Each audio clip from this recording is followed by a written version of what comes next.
In episode 10, Ali makes a daring decision, and Nathan and Elizabeth rush to intervene. Uncovered memories shift Lucas's plans. Faith takes a big step. Med cooks for Hickham's family. In episode 11, Lucas discovered that Jeanette had played a part in Casimir Shaw's assault on Hope Valley. Rosemary got into trouble when she dug too far, and Elizabeth was taken prisoner. As soon as Jeanette returned to the city, mischief was underway. That she would dash back to Hope Valley and declare that Casimir Shaw was on his way was absurd. How could she have known so much about his plans if she was running away from him and scared of him? She implored Lucas to bargain with him in order to protect him and his village, even though she knew she was dangerous. Lucas's rework angered longtime admirers. Even in his attempt to reinvent himself, he would never have thought to collaborate with a career criminal like Shaw. Bill and Nathan took over and alerted Lee and Mike to the threat. Lucas met with Nathan and Bill, and they each got a road to watch. The men were unaware of the threat that was close by. Rosemary was a great investigative journalist thanks to her gut feeling, but this time she had to believe Bill when he urged her to shut up. Bill knew it was perilous to keep her in the dark, but they had no idea how deadly it was. Rosemary felt deceived and abandoned, so she consented to collaborate with Randall Rockwell, despite his constant flattery, in order to help solve Lucas's murder. Those two, in a sense, solved the case. They discovered a hotel receipt, and the note endangering Randall's family had the same handwriting. Jeanette owned it.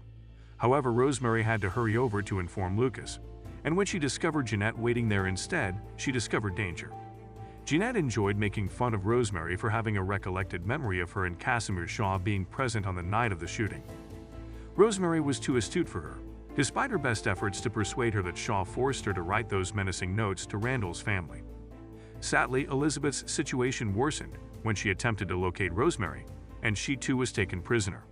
Since Randall Rockwell discovered the men and showed them the handwriting samples, the ladies have had a guardian angel, and Lucas came to the conclusion that Jeanette was the plot's mastermind.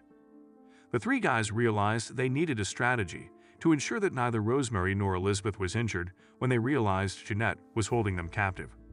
After they both sobbed and acknowledged that he still cared for her despite everything, Lucas attempted to talk sense into Jeanette's head by telling her that he had underestimated her until she laid down the gun. With Jeanette's accomplice holding a gun against her, Nathan recognized how important Elizabeth was to him. After Bill was shot, there was chaos as Nathan and Elizabeth fell over the railing and into a wagon. Even though the whodunit and resort tale are gone, I'm curious about Lucas's next move now that When Calls the Heart has been renewed for a 12th season. Chris McNally is too gifted to be squandered on additional political matters. He requires a compelling plot. Henry should be involved since he's a great example of a redemption story. With Edwin and Jeanette no longer in his life, he might revert to his former self. These authors are incapable of writing for Nathan and Elizabeth. They write them as wise grown-ups supporting one another through different life transitions, and then they write them as uncomfortable and clumsy, when they can't even ask each other out on a date. They've been friends for a long time. How difficult should it be to plan a horseback ride for each other? When they have their support system, their relationship can also appear more childlike at times. Bill was funny, but Rosemary is more overt in her interference support. Whether you like them or not, it annoys me that every attempt at a date has been derailed by some new problem. Even if Nathan is a Mountie and they are adults, it makes sense that viewers won't be able to stay interested when special moments are cut short. Elizabeth recognized that she had harmed Nathan, and that they needed to discuss their history at least. Even though they never went on a formal date, they did have that important discussion about how Elizabeth was finally ready and how unfortunate timing had gotten in the way. I'll tell you now because I was unable to say it previously. I'm in love with you, Nathan. The cast and stories are no longer evenly distributed. We haven't given the supporting characters' backstories nearly enough attention because we have been focusing so much on finding the solution to Lucas's shooting and funding the resort.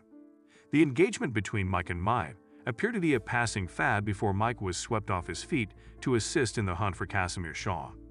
Although their engagement was hurried, I could understand a hurried engagement and wedding while May's brother was visiting the area because I had a large military family and network of acquaintances.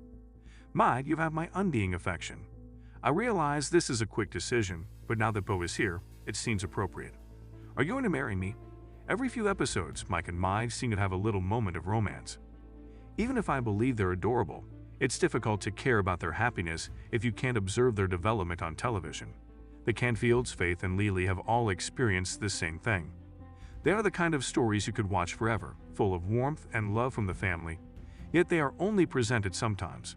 After receiving an arc for a few episodes, both families now only appear sometimes, usually together as a result of Joseph and Minnie's assistance to Faith with Lily. Lily being in Hope Valley was a relief, but I had hoped for a narrative that would explore Faith's struggles with divided custody, rather than merely cameos.